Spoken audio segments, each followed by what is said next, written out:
Keys to the Commonwealth, a podcast where we share the real stories of local community members who are using real estate to build personal wealth, along with tips and tricks from professionals across the industry.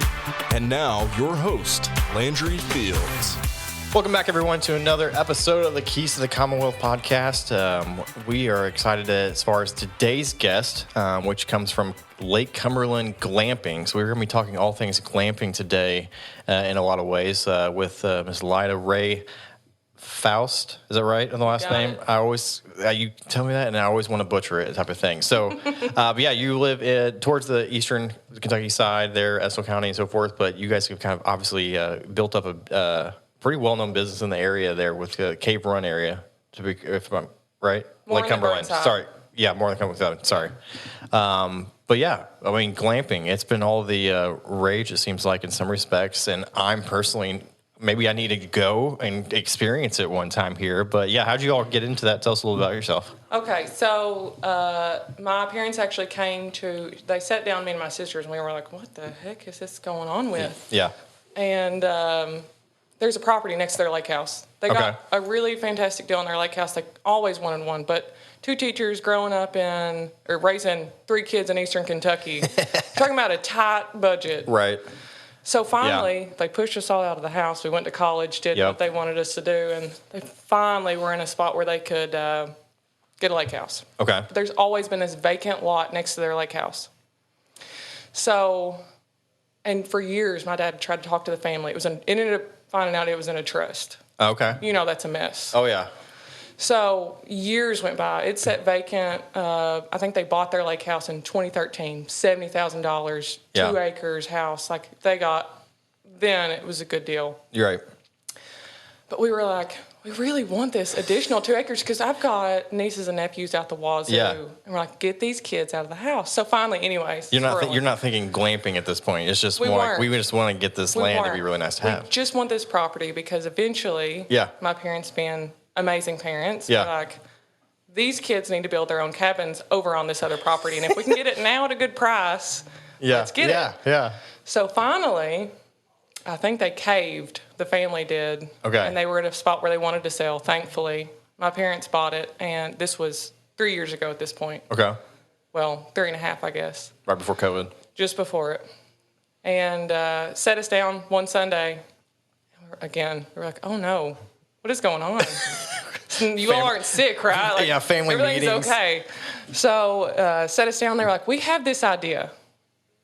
Okay. We've all talked about going glamping and Asheville and all these places. Yeah. But we don't see it here. And like the Kentucky area. In our area. Yeah. And we have this lot now.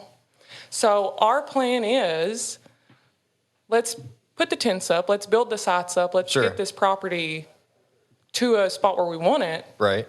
Make it pay for itself. And then eventually we'll turn those spots into cabins and you all can have it. It's paid off free and clear. Yeah. We're not out any money. So that's why we got into it. We wanted the spot, we wanted the acreage, but we also wanted to offer something unique to draw people to the area to pay for itself. We didn't really, we're not. And so again, they kind of came up with the concept though, originally though. They did. Yeah. And you guys were like, yeah, that sounds like a great idea. I will say. Or that sounds like a crazy idea. Yeah. We were all gung-ho about it. We all have full-time jobs, businesses. Right. So we were kind of skeptical. Sure. But my mother is certainly the driving force. She's the person that says, if I'm going to do it, I'm going to do it. And my dad's the contractor, so bless his heart. Whatever idea she has, he has to back it up. Now, are you more like her or are you more like him? A little bit of both. A little both, okay. Because I like to get my hands dirty, but I like to come up with new ideas. Yeah. My husband is the...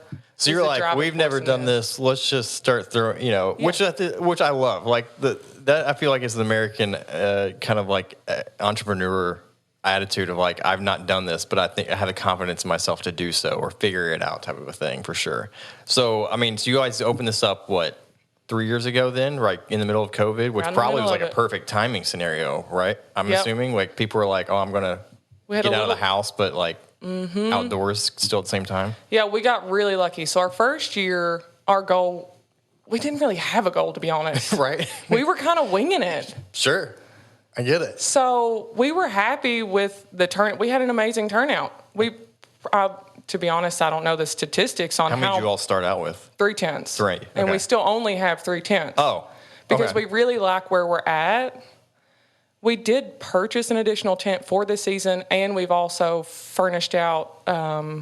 We have several different attractions on the site, but the tents were the main driving force. So we still only have 3. Yeah. We've got a 4th one that we're contemplating putting up this year.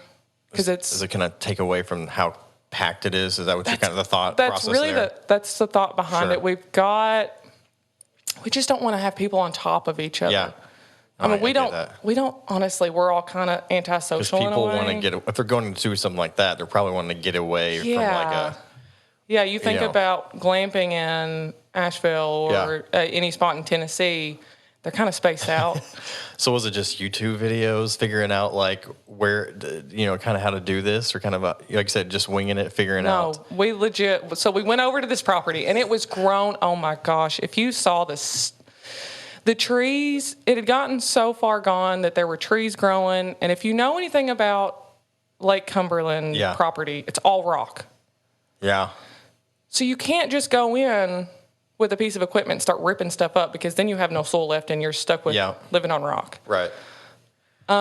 Which is where we were kind of struggling with. So we went over to the property, started pulling up trees, doing all this, and really just picked out spots that we thought would be appropriate for the tents and put them where they are.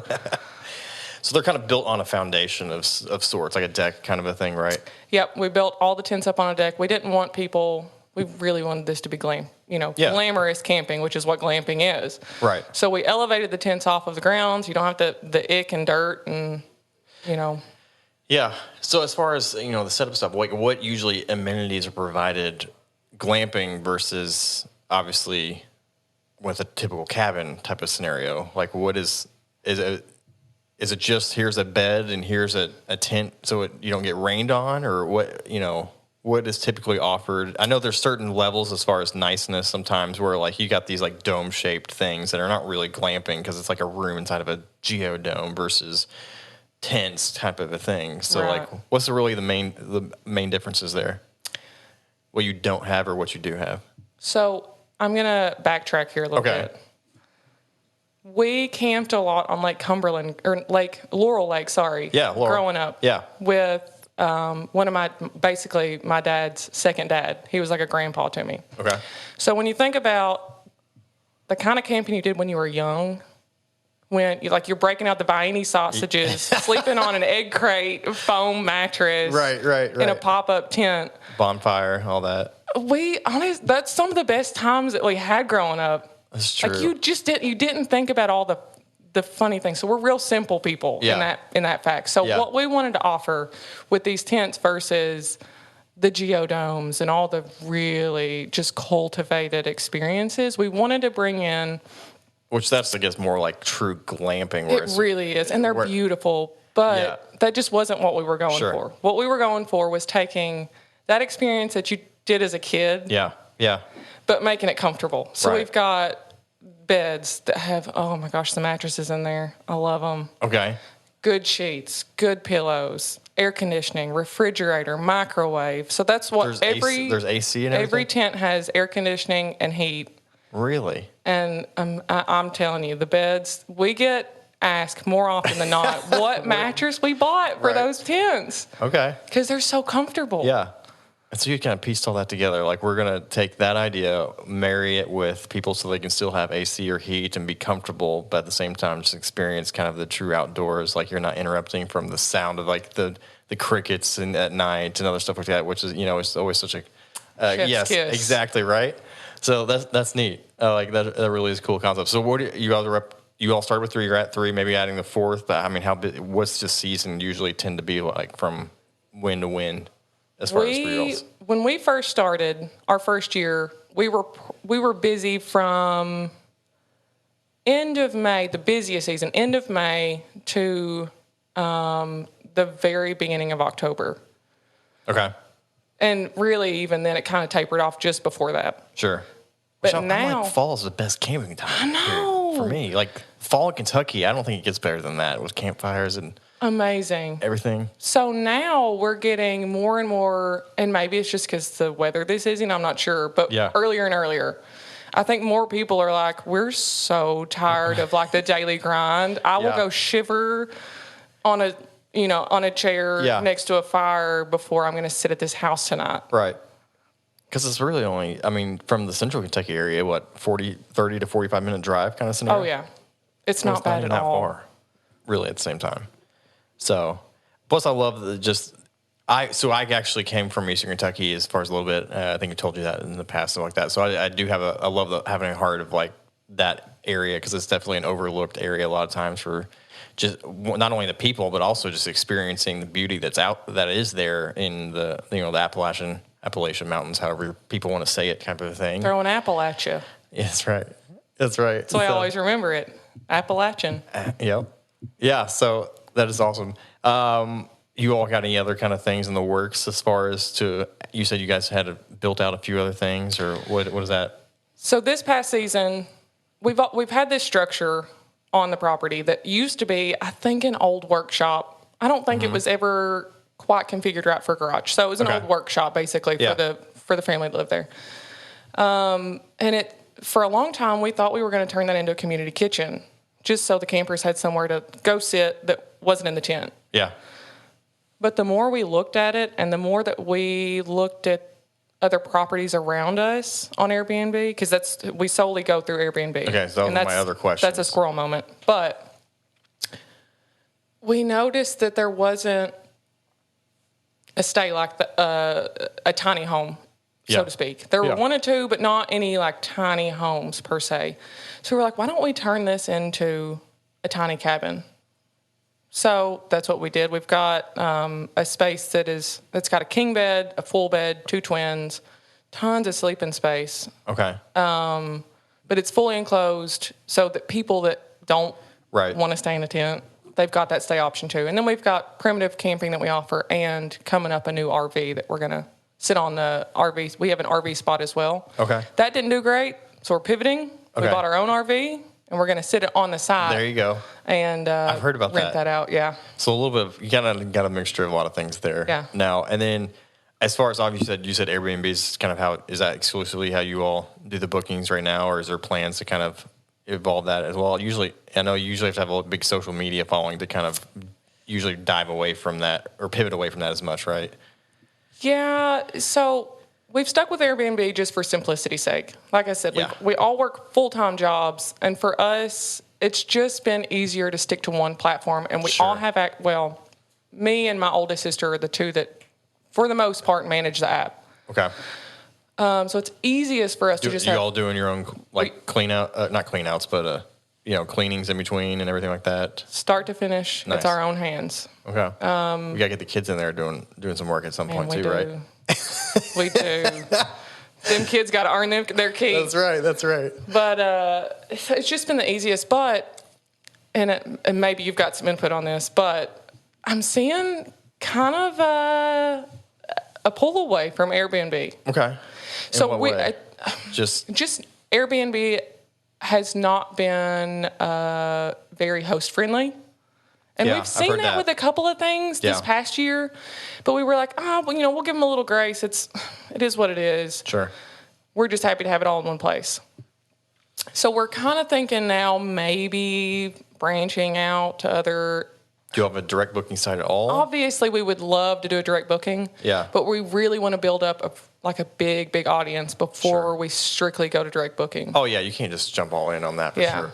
But yeah, I mean, I know. Usually anymore, if I'm going to be looking, I'm getting ready to go to one next week. Next week is our spring break, and we've got a cabin, and I instantly always look up. I'm like, okay, I'll find it on Airbnb, but I'll then go and see, is there a direct booking site? Because I know usually it's a little cheaper for me, and it's better profit for them typically as well. So that's kind of usually my method these days is I'll use Airbnb to find it, but I'll try to go to their own site if they have it.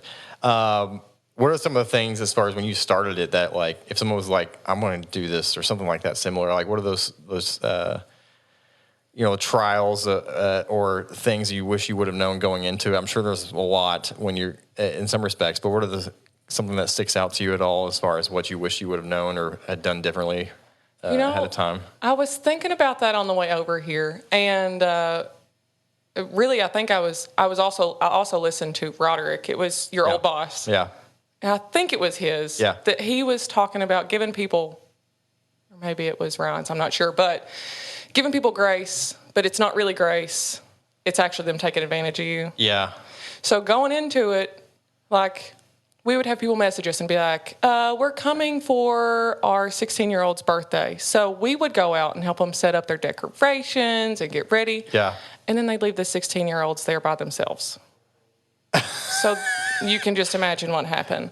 So it's the don't give grace falsely. Yeah. Don't let people take advantage of the situation. Just have such a great customer experience at the same time that it was sometimes backfiring in some ways or getting taken advantage of sometimes in that sense. Yeah, because we are a unique stay. Yeah.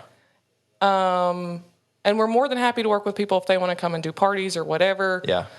Which is why we've had to also pivot this year and do exclusively an event booking where they have to book out the entire glamp site, cabin, tents, and all. Yeah. Because when you have events, you disturb other guests, right? Yeah. So it's just, I think it's learning to let me circle back around here. Sure. Maybe it's don't be afraid to over communicate. Okay. Don't be afraid to say, hey, we're more than happy to have you for this party. Yep. How many guests are you having? What do you expect it to look like? What are you going to be doing? That kind of thing. As well as setting your expectations for them as the exactly and stuff like that. Yeah, that makes sense. That's what's got us in. That's the only thing that I can really think of that's got us into trouble because it also happened last year. Sure. It's always a party. It's always a party. I mean. So as far as the guests that you all have coming in, I mean, what is that? Is it something where you're at some point, or like, how are these people finding this, or why are they coming out? Is it people primarily in the state of Kentucky that are coming in, or do you find that you're having guests from all over? 50-50. Really? So we have a lot of guests strictly just there from Somerset. Okay. Maybe a 10-minute drive from their house. Yeah. But it's them and their husband wanting to have a weekend getaway away from the kids, but they're not too far away from them. Right. Versus, I don't know. So Lake Cumberland is a big attraction for people from Ohio. Yeah. So the other 50% of that are guests coming from Ohio that are in that 19 to 30 range. Okay. That want a unique stay. Really? Want to host, have their friends with them, but still want to sit around a campfire and have a good time. Yeah.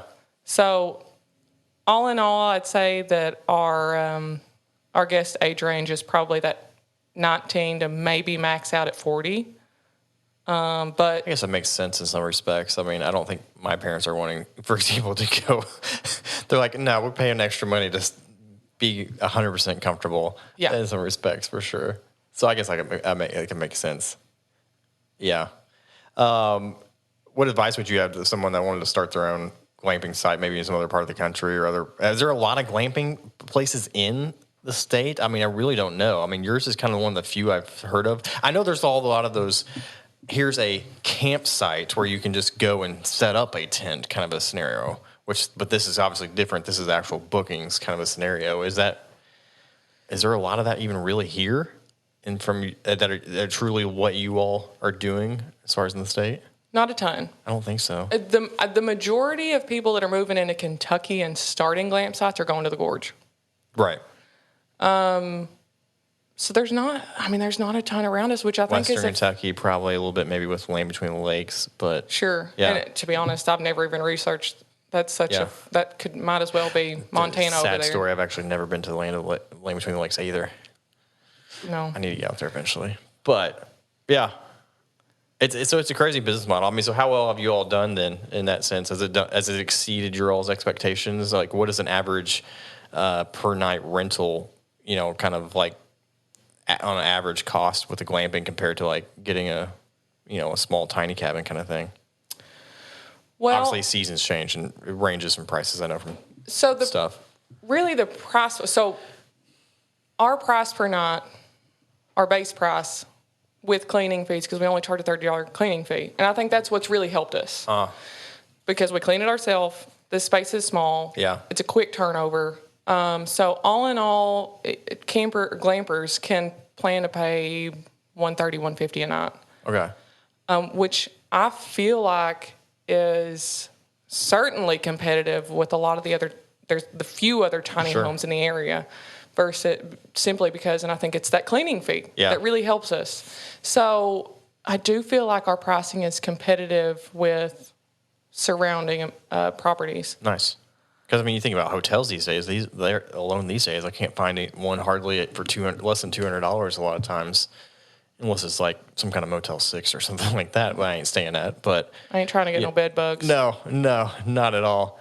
But I mean, have you had any issues with as far as what have been some of the main issues you've had outside of the communication side of things? I mean, is it been people are pretty respectful in that sense, typically as far as guests go? I'm telling you, our guests have been so much fun. Was that kind of a surprise to you, in some ways, as far as starting this business and realizing that was a benefit that you didn't expect? Honestly, it was. I think each one of our Facebook pages personally have grown because these people leave and they're like, add me on Facebook. Like, well, let's be friends. Right. But that's been, funny. Yes, definitely surprising because, we expected the guests to come in and kind of want to do their own thing. Sure. But we have the big community fire pit and then several smaller ones off of that. But everyone joins in at the main fire pit, which I love it. Yeah. It's like the old school campgrounds. Do you all go down there a lot of times too? We do. Yeah. We don't, honestly, we don't mean to. Yeah. But so we'll go over, we really like to check on the guests, make sure that they've got firewood, make sure they've got chairs. Yeah. If they don't have it at their tent or they didn't bring it from home, we'll go over to my parents' house and grab it and bring it over for them. That's just how we are. Yeah. Again, call us good old Southerners. I don't know, but that's just how we function. Like Kentucky's the nicest state in the U.S. So we're trying to adhere to that. But so we'll sit. We'll be like, y'all doing okay? How's everything going? You got a drink? Yeah. What you need? And they're like, no. You start a conversation. Right. And we love it. We did not. We expected, like I said, for them to do their thing and us to do our thing. Yeah. But more and more every year we get these guests they want us to sit there and just sit around the fire with them and talk to them. You got a lot of recurring guests now as well? Oh, yeah. Yeah. We have this one group. They're so much fun. It all came about, we started talking to them because they wanted to bring a boat down. It's younger kids. Okay. Coming from Lexington. Okay. The guy works at Lexus or something, so he was nervous about coming down pulling a boat because he just hadn't made that drive before. So we were like, just park in my parents' yard, no big deal. He gets down there and he shows up with 5 of his friends, and they are just the funniest group of kids. We love to have them. They've come back twice now. They came back twice last year and one time the first season. Yeah. I mean, they're a hoot. We love to have them down there. Nice. They bring such good energy. I mean, they make everyone around the campfire laugh. It doesn't matter where you're from or what you believe in or whatever. And they're I'm sure just that makes the whole experience, and obviously it's a lot of work on you all, but then it doesn't feel as much like work because you see the value you're giving back and experiencing some of these things with them. That's pretty cool. For sure. A little tough on Sunday after, you go on the boat ride on Sunday and then you got to do the turnover. Yeah. After they leave and you're like, oh. So you all have to, with the typical glamping side of things, do you have to kind of break it down at the end of the season type of scenario? What does that look like a lot of times? We do. So that's the thing we're logistically trying to work out now, right? Because everyone's going on spring break next week. Yeah. I'll be out of state. My sister's going to be out of state. We're every which way. So we took down the tents at the end of the season. Okay. We clean them off, make sure there's no mold on them because that happens. They're outside. They're under trees. Break everything down, take the beds out, get everything like real good and clean. So this season we've actually put covers on the patios, if you will, that the tents were sitting on. We've covered them. Okay. So we're hoping that next season the tents can stay up, but we take all of the items out of them to kind of ease that stress of getting everything put back up and taken back down. So we do have to take them down every season, but we're hoping that's... Because I assume like the AC and heat and all those, that's part of the stuff that would come out in and out of it type of thing at the end of the season. Everything comes out of it. Yeah. Yep. Yeah.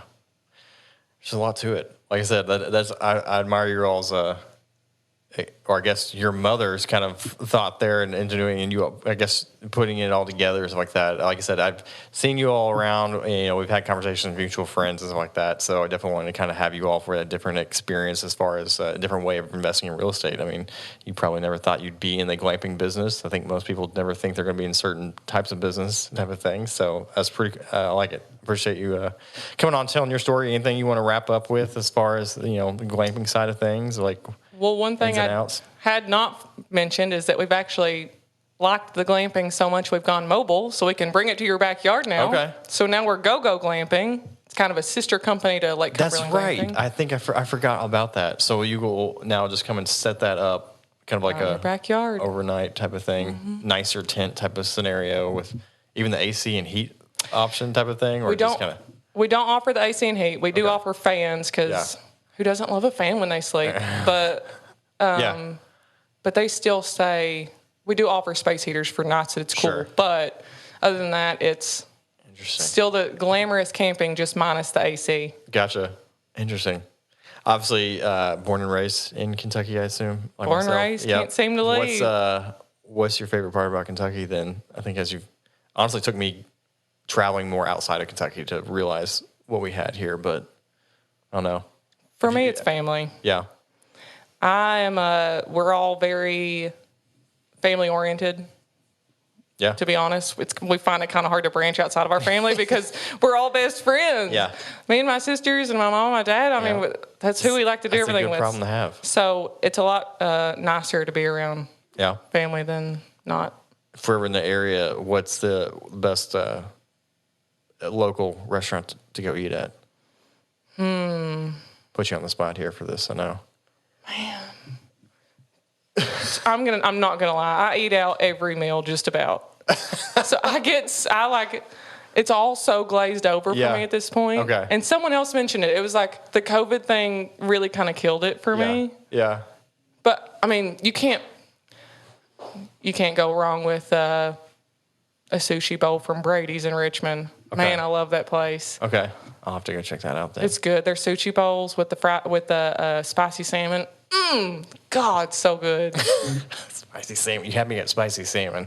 So I'll definitely have to check that out. Well, cool. What is the best way to kind of find you all on social media and so forth? Facebook or Instagram. Yep. Lake Cumberland Glamping on both. Lake Cumberland underscore glamping? Underscore glamping. Okay. Yep. Perfect. Well, make sure to check them out on Facebook, Instagram. Go book a visit there on Airbnb. But in that respect, Lyda Ray, appreciate you coming on taking the drive over, coming on the show today. Thank you so much. Appreciate you coming on, and we'll see everybody back next week on another episode of Keys to the Commonwealth. To learn more about this podcast, visit our page at keystothecommonwealth.com. To connect with Landry regarding insuring your investment portfolio, email Landry at novainsuranceGroup.com or call 859-687-2004.